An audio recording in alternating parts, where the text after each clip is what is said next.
में निवेशित रह सकते हैं, भारत कोकिंग कोल में एग्जिट करना सही रहेगा। अविनाश जी का सवाल है, वो पूछते हैं तेजस नेटवर्क के बारे में। तेजस नेटवर्क 52 वीक्स से लो है, आज 14% चल के क्या इसमें फ्रेश एंट्री बन सकती है? क्या हमें खरीदना चाहिए या नहीं? और दूसरा सवाल है एरेडा, उनके पास है 326 शेयर जो उन्होंने 168 के भाव पे खरीदे हैं, इसमें क्या करना चाहिए? पहले मैं तेजस नेट का बता दूं। तेजस नेट का जो टाइम फ्रेम है, डेली में, वीकली में और मंथली में, तीनों टाइम फ्रेम पे ये स्टॉक जो है उसका ट्रेंड डाउन है। तो इतना वीकनेस है कि ये जो छोटा सा बाउंस आ रहा है ये भी बड़ा लगने लग गया लोगों को। 13% बहुत छोटा बाउंस है, लोग ऊपर से बहुत काफी गिर चुका है इसका। मतलब ये ऑलमोस्ट अपने कितना 1400 1500 लेवल से ये स्टॉक कंटिन्यूस बेसिस पे गिर ही रहा है। तो ये इंटरमीडिएट जो बाउंसेस आते हैं ये काफी बड़े हो सकते हैं। अभी तो क्या हुआ था बीच में, ये टेक्निकल बाउंस है क्योंकि पिछले जो आरएसआई लेवल से 9 लेवल तक पहुंच चुका था। और अभी भी जो रिसेंट जो लो बनाया था उसमें 35 का आरएसआई है। तो ये सब टेक्निकल बाउंस है। टेक्निकल बाउंस है तो टेक्निकल लेवल से वापस रिवर्सल होने के चांसेस काफी हाई हो जाते हैं। तो ये एक एक दो दो दिन के बाइंग से मैं समझ सकता हूँ 13% इज वेरी बिग अमाउंट, है ना। बट अगर आपने नीचे में खरीदा है ये लेवल से तो प्रॉफिट बुक करने की सलाह है। अगर आपने ऊपर के लेवल्स पे तो बिल्कुल ऐड मत कीजिए, ट्रेंड डाउन है। 375 ये अभी इमीडिएट 375 376 लेवल्स है, यहाँ पे एक मेजर रेजिस्टेंस है, यहाँ पे एग्जिट कर सकते हो। आज का डे लो बहुत इंपॉर्टेंट हो जाता है। जब भी स्टॉक ऐसा 10-20% बढ़ता है तो उसका जो डे लो है वो आपके लिए इंपॉर्टेंट हो जाता है। तो आज का जो डे लो है वो 323।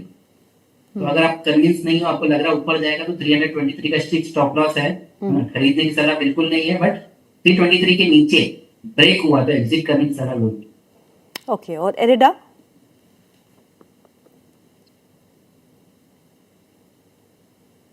उसका भी ट्रेंड डाउन है, एग्जिट ही करना है। मैं समझ सकता हूँ मोस्ट ऑफ द ट्रेंड जो है स्टॉक के वो डाउन ही है, और वो तो इरिटेशन हो जाता है कि करना क्या है। बट क्या होता है जब ट्रेंड डाउन होता है तो देखो हम नहीं चला रहे स्टॉक को, आप समझिए हम मजबूर है एज ए टेक्निकल एनालिस्ट कि हम ट्रेंड को ही फॉलो करना समझदारी समझ सकते हैं, है ना। इसके अलावा उसमें चाहे कितना भी न्यूज फ्लो हो, मैं वही बता रहा हूँ कि उसका न्यूज फ्लो 1 दिन 2 दिन 5 दिन 10 दिन, उससे ज्यादा उसको स्टॉक को ऊपर नहीं लेके जा सकते। जैसे अभी रिसेंटली हुआ भी था इरडा में, एक 16% का बाउंस आया था 9 दिसंबर से लेके 5 जनवरी तक। अब आप सोचिए 16% तो लोग चाहते हैं कि मुझे एक साल में मिल जाए, और अगर ये कुछ दिनों में स्टॉक देता है तो फिर लोगों को लगता है कि बॉटम हो गया ना, अगेन उसने वहां से न्यू लो बने। तो मैं वही बोल रहा हूँ, ये classical case of bull trap होता है, और मैं यही चाहूंगा आपके दर्शक इसमें ना फंसे। जी, चलिए इस बीच एक अपडेट आया है। Government mandate sale of 20% ethanol blended petrol from April 1, यानी कि April 1 से गवर्नमेंट ने 20% एथेनॉल ब्लेंडिंग पेट्रोल में लाजमी कर दी है। तो उसके चलते हुए अब देखते हैं कि शुगर स्टॉक्स में क्या हो रहा है इस समय। ये तो शुगर स्टॉक्स के लिए अच्छी कहानी है क्योंकि एथेनॉल स्टोरी पे ही शुगर हमेशा चलता है। सो अगर मेरे प्रोड्यूसर्स मुझे सुन रहे हैं तो शुगर स्टॉक्स फायर करिएगा। बलरामपुर चीनी, श्री रेणुका शुगर्स, अवध शुगर, धामपुर, अगर आपको मिल रहे हैं तो इस स्टॉक्स एक बार दिखा दीजिएगा क्या इनमें हलचल है या नहीं। लेकिन एक को देख के तो लगता है कि अभी सब जो है नेगेटिव टेरिटरी में ही कामकाज कर रहे हैं। थोड़ा स्पाइक पर कोई खास असर नहीं। आई थिंक 20% एथेनॉल ब्लेंडिंग पहले से ही खबरों में थी, लेकिन अब मैंडेट आ गया है कि April 1 से लागू होगा ही होगा। So ethanol story is already in the price of sugar, क्योंकि शुगर जब चलता है तो एथेनॉल स्टोरी की वजह से ही चलता है। चलिए अगले सवाल लेते हैं। अगला सवाल जो है वो है संजीव गोयल की तरफ से। वो पूछते हैं एडवांस्ड एंजाइम शेयर क्या ले सकते हैं या नहीं? एडवांस्ड एंजाइम नहीं, अवॉइड करना चाहिए। सो अवॉइड, क्लियर, अवॉइड। अच्छा, अगला सवाल जो है वो है ग्रेफाइट। सभी डिप, ग्रेफाइट इंडिया को डिप पे बाय कर सकते हैं क्या? काफी अच्छा मोमेंटम हमने इसमें देखा है। कर सकते हैं, ये एक अच्छा ट्रेडिंग स्टॉक है। हम इसमें ना प्रिफर करते हैं कि शॉर्ट टर्म कॉल्स देना। एचईजी और ग्रेफाइट ये one of the traders favourite stock है और अच्छा। ट्रेंड भी आप है इनका। ठीक ओके। है, और लॉन्ग टर्म भी ट्रेंड आप है, मीडियम टर्म मतलब ट्रेंड अच्छा है इसमें। इनकेस कभी फंस भी जाते हैं ना इंसान, तो होल्ड करके एक बार इसमें आप पैसा बना लेंगे ओके। तो आप ऑफ कोर्स इसमें एडिशन कर सकते हो, कोई प्रॉब्लम नहीं। ओके, चलिए एक स्टॉक तो मिल गया जहां एडिशन कर सकते हैं। मैंने दो बताया, एचईजी भी बताया। चलिए अगला सवाल जो है वो शर्मा जी की तरफ से है। वो पूछते हैं एसबीआई में अब क्या करना है, मुनाफा वसूल के निकल जाएं या फिर बने रहें? 50% बुक कर लो प्रॉफिट। जो एक्चुअली क्या हुआ है कि कल का जो कैंडल बनाया था ये थोड़ा सा ना डेंजर था। और ये जब भी ना टॉप पे ऐसे कैंडल्स बनते हैं जो बेरिश होते हैं बेसिकली, तो थोड़ा सा medium term outlook profit booking का बन जाता है। तो ओके। प्रॉफिट बुकिंग चलेगा। अगर प्रॉफिट बुक करते हो नीचे वापस से ऐड करने का ही सलाह है। तो नीचे में जो अभी सपोर्ट लेवल्स मुझे दिखाई दे रहे हैं वो है अराउंड 1163 ओके। और 1090। ये दो लेवल है, यहाँ पे एडिशन कर सकते हो। ओके, तो थोड़ा बहुत मुनाफा वसूल लेना चाहिए। That's also an art, right? मुनाफा हम देखते हैं, खुश होते हैं, लेकिन वसूलते नहीं। वसूल देंगे। चलिए सुमन हेमराज जी का सवाल है। वो पूछते हैं वोल्टास 1543 फ्यूचर लिया है इन्होंने। 1543 फ्यूचर लिया है। इसका स्टॉप लॉस और टारगेट क्या हो सकता है सर? जब भी हम फ्यूचर की बात करते हैं तो फ्यूचर के लेवल देना थोड़ा सा मेरे हिसाब से मैं नहीं मानता हूँ, क्योंकि फ्यूचर का प्रॉब्लम है कि वो कभी भी प्रीमियम एंड डिस्काउंट्स में चले जाते हैं। आपका स्टॉक प्राइस वहां हिट होने के चांसेस बढ़ जाते हैं। मैं आपको कैश लेवल जरूर दे दूंगा, सो दैट आप कैश को ट्रैक करके जब भी वो कैश लेवल हिट हो जाए तो फ्यूचर में ऑफकोर्स वो हो ही जाएगा, तो आप फ्यूचर एग्जिट कर सकते हो। कैश स्टॉक जो रहते हैं ना वो थोड़ा सा स्टेबल लेवल वाइज थोड़ा स्टेबल रहता है, इसके लिए हम लोग वो प्रीफर भी करते हैं। ओके। तो बिकॉज आपका फ्यूचर है, मैं बहुत छोटा सा आपको टाइट स्टॉप लॉस देना चाहूंगा, वो है 1489 का कैश लेवल। ओके, कैश पे 1489 का स्टॉप लॉस, राइट? जिस दिन 1489 के नीचे जा रहा है आप समझ लीजिए नीचे में 1443, 1414 और 1400 ये सारे लेवल्स आने के लिए रेडी हो जाएगा ये। ओके, इन्हीं का एक और सवाल है एस्ट्रल, क्या फ्रेश फ्यूचर्स बाय कर सकते हैं? ये फ्यूचर्स में ही काम करते हैं। देखो टॉप पे है स्टॉक, एंड ये अगर इसमें थोड़ा सा भी अपना प्रॉफिट बुकिंग किया तो 1636 और 1590 लेवल्स आने के चांसेस बढ़ जाएंगे। तो मेरे हिसाब से ये लेवल पे एक बार आने दीजिए, जैसे मैंने बताया वहां पे अगर पॉजिटिव प्राइस एक्शन दिखता है इंट्राडे में तब आपको ऐड करना चाहिए। यहाँ पे तो मैं मना करूंगा ऐड करना। ओके, प्रजापति जी का सवाल है। वो पूछते हैं यूनियन बैंक और central bank of India which one best buying? दोनों में से दोनों आपके फेवरेट स्टॉक्स है सर। अब वो कह रहे हैं एक खरीदना है तो कौन सा खरीदना चाहिए?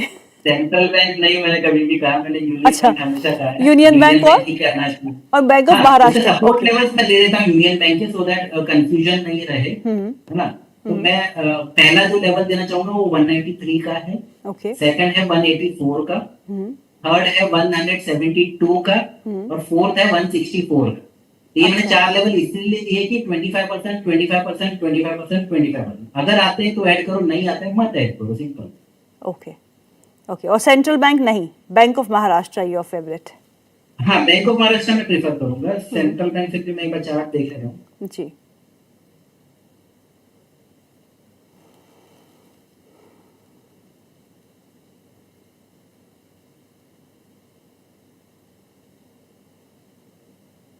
यस, अवॉइड करना चाहिए सेंट्रल बैंक, उसका क्लियर नहीं है ट्रेंड अभी भी।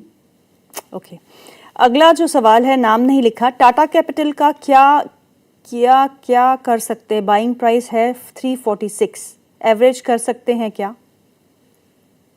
स्टॉक काफी चौपी है, इसका स्ट्रक्चर मुझे पसंद नहीं है।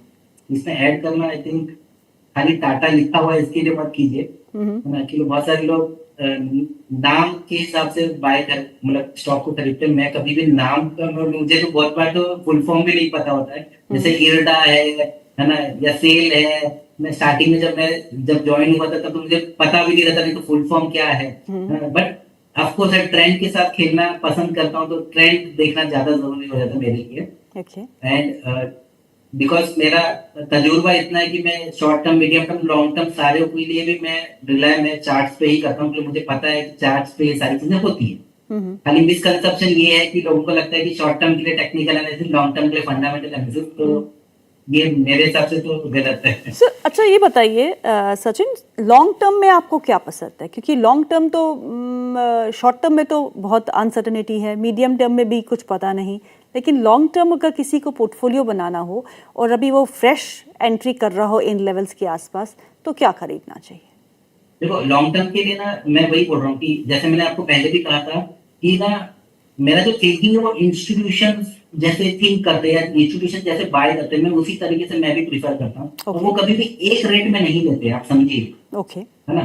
तो अगर वो खुद एक रेट में नहीं खरीदे तो हम मतलब एज अ इन्वेस्टर आपको थोड़ा सा, इसलिए मैं बोलता हूँ हमेशा 4 पार्ट में खरीदना चाहिए, 25%, 25%, 25%, 25%। और अगर मुझे लगता है कि जहाँ पे डीप करेक्शन आ सकता है तो मैं उसको 5 कर देता हूँ पार्ट में, 20% करके। ओके। और अगेन वो लेवल आया, ठीक है, नहीं आया तो फिर I will wait for that level. At least कुछ तो इन्वेस्टमेंट हो जाना चाहिए। इसलिए मैं हमेशा बोलता हूँ कि 25% तो आप कोई भी लेवल पे खरीद सकते हो। अगर आपको ऐसा लग रहा है कि स्टॉक भागने वाला है, यहीं से डबल ट्रिपल हो जाएगा, जो भी है, तो एटलीस्ट आप फोमो के चक्कर में फंसोगे नहीं और कुछ तो आपके होल्डिंग रहेगी। जी। बट क्या होता है ना, मैंने 10 स्टॉक जब भी मैंने खुद भी प्रेडिक्ट किए तो सिर्फ 2 ही स्टॉक है कि जहां से प्रेडिक्ट किए वहीं से ऊपर चले गए हैं। आज के आज हमेशा ना सपोर्ट लेवल्स पे आते नीचे ही है। तो जब इतना पता है तो फिर मतलब ऐसा कोई भी नहीं है, कुछ भी न्यूज आ सकता है कभी भी, और उसका रीजन आज हमें नहीं पता होता है। तो फिर क्यों वो मतलब ना इरेशनल थिंकिंग करके हम एकदम पूरा स्पॉट पे सब कुछ बाय कर लें, ऐसा नहीं करना चाहिए मतलब। ओके, चलिए वो तो ठीक है, स्पॉट पे नहीं खरीदेंगे, लेकिन अब कोई स्टॉक है जो आपकी लिस्ट में हो, जो डिप्स पे खरीदने हो? देखो, स्टॉक्स तो काफी है मेरे पास, है ना, बट पूरा डिस्कशन करना थोड़ा सा ना ये हो जाएगा। इसीलिए मैंने ना हमेशा सेक्टर वाइज भी, जैसे मैंने कहा है, एक सेक्टर और ऐड करना चाहूंगा, शुगर सेक्टर जैसे, बिकॉज आपने अभी कहा था सारे अच्छा, स्टॉक डाउन ट्रेंड में, मैंने फटाक से चेक भी कर लिया। शुगर आपने जितने भी नाम लिए, धामपुर, रेणुका शुगर, बलरामपुर चीनी, या जितना भी शुगर लिखा हुआ है वो सब डाउन ट्रेंड में है। जी। ये one of the favourite retail के है, और रिटेल के फेवरेट है मतलब इसमें बुल ट्रैप है। सारे लोग कोई ना कोई लेवल पे, अपर लेवल पे वो भी अटके ही हुए हैं। चलो एक बार रिपीट करते हैं, केमिकल्स, शुगर, फर्टिलाइजर और कौन सा था? केमिकल में मैंने स्पेसिफिक फर्टिलाइजर बोला था। अच्छा, fertiliser, sugar, fertiliser, defence. Defence. Defence में बहुत कम स्टॉक है, एक का तो नाम मेरे मुंह पे ही है, जैसे BEL, भारत हाँ। इलेक्ट्रॉनिक, इसको हाँ। छोड़ के सारे डाउन ट्रेंड में है ना। कभी कभार HAL जो है ऊपर नीचे करता रहता है ना, लेकिन वो ट्रेडिंग के लिए ठीक है, बट लॉन्ग टर्म के लिए तो प्रॉफिट बुक करने ज्यादा ही बेटर है, या लॉस बुक कर लेना भी मेरे हिसाब से बेटर ही है।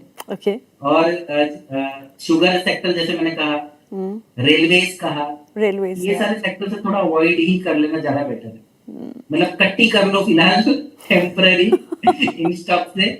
तो जब ये मतलब ना अपना ट्रेंड चेंज कर देंगे तो वापस हम खरीद लेंगे ना। इसको ना अपने बीवी जैसे मत करो कि इसको बांध लो बीवी के, है ना, खाली घर में रखो बीवी के लिए है ना, वो चलो। वहां पे हम मर्यादा पुरुषोत्तम राम बन जाएंगे।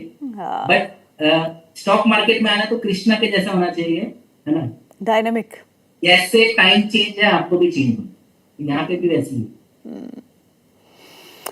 अगला सवाल जो है वो है इन्फोसिस पे, उनका बाइंग प्राइस 1500 रुपए का है। वो पूछते हैं मैं क्या करूं? एग्जिट। So simple.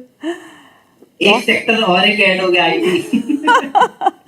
एक और आईटी तो IT बचा ने क्या? तो बुल ट्रैक किया है। मेरे बहुत सारे इंस्टीट्यूशनल क्लाइंट्स है, पिछले 2-3 महीने से मेरी मीटिंग हो रही है, और मैंने सारे इंस्टीट्यूशन को बोला कि मैं एक अकेला टेक्निकल एनालिस्ट हूँ जो IT में बुलिश नहीं है, क्योंकि मैं देख रहा था कि बहुत सारे लोग धीरे धीरे करके अपने बोलते हैं ना बाय टिक्स निकाल रहे थे IT जी, में। और जी। मैंने मेरे इंस्टीट्यूशन और रिटेल क्लाइंट सबको वार्न कर दिया था, ये जो वे हो रहा है, जो ऊपर आ भी रहा है, जैसे TCS है, इन्फोसिस है, या जितने भी हैवी स्टॉक्स है ना, ये चॉपी फैशन में ऊपर आ रहे थे। जब भी कोई चीज चॉपी फैशन में ऊपर आता है ना, तो इसका मतलब ये कि वो जबरदस्ती ऊपर जा रहा है। कोई किसी को तो कंपल्सिव बाइंग है, वो इसलिए कर रहा है, ओके। बट उसका ट्रेंड खराब है या स्ट्रक्चर खराब है बेसिकली। तो इसलिए मैं कहता हूँ ना, देखो मैं पहले ट्रेंड देखता हूँ, स्ट्रक्चर देखता हूँ और मोमेंटम देखता हूँ। ये तीन जब कॉम्बिनेशन होता है तभी मैं स्टॉक बाय करता हूँ। ओके।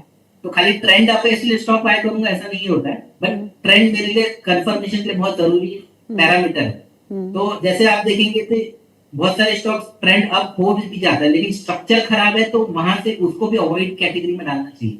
ये इन्फोसिस, टीसीएस और बहुत सारे जितने लार्ज कैप आईटी कंपनीज हैं, वो वही दिखा रहे थे कि हम जा तो ऊपर रहे हैं, और इनका प्रॉब्लम क्या है म्यूचुअल फंड लोगों का या फिर जितने भी इंस्टीट्यूशन है ना, कि उनको बिकॉज ये हैवी वेट स्टॉक्स है, Yeah. उनको इनमें ना पोजीशन बनाना बहुत जरूरी हो जाती है। Correct. उन्होंने मेरे को भी यही कहा कि सचिन हम लोग निकल तो नहीं सकते, मतलब मैं समझ सकता हूँ, बट एटलीस्ट आप 25% और 50% तो आप एग्जिट कर ही लीजिए भी। और नीचे में ऑफकोर्स आपको मिलेगा, सारे लेवल्स जो मैंने बताया वो सारे लेवल्स आ भी चुके हैं, है ना। तो क्या होता है, विश्वास नहीं होता है, बिकॉज जब तक वो प्राइस में दिखता नहीं लोगों को, अभी बोलते हैं हाँ तू राइट है, वेरी गुड है, पर उसका मतलब नहीं है, बिकॉज वो फंसे हुए ऊपर लेवल पे। ट्रू। अगला सवाल ले लेते हैं। अगला सवाल जो है वो है